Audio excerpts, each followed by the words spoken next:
আমরা ইয়াহিয়া খানকে তাড়িয়েছিলাম, আমরা মুক্তিযুদ্ধে পাকিস্তান হানাদার বাহিনীকে তাড়িয়েছিলাম। আজকে যে অরাজকতা দুর্নীতি চলছে এটাকেও আমরা তাড়াতে পারবো ইনশাআল্লাহ।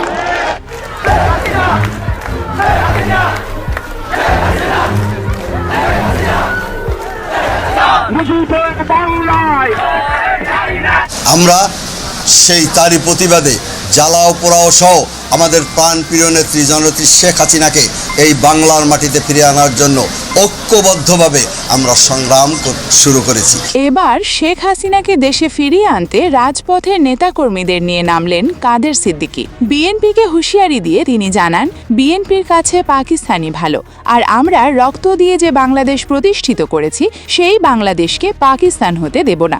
বাংলাদেশের উন্নয়নের জন্য পুনরায় শেখ হাসিনাকে দেশে ফিরিয়ে এনে এখনো 10 বছর ক্ষমতায় রাখা উচিত। বিএনপির কাছে বাংলাদেশ ভালো নয়, বিএনপির কাছে পাকিস্তানি ভালো। রক্ত দিয়ে যে বাংলাদেশ প্রতিষ্ঠা করেছি এই বাংলাদেশকে পাকিস্তান হতে দেওয়া যাবে না।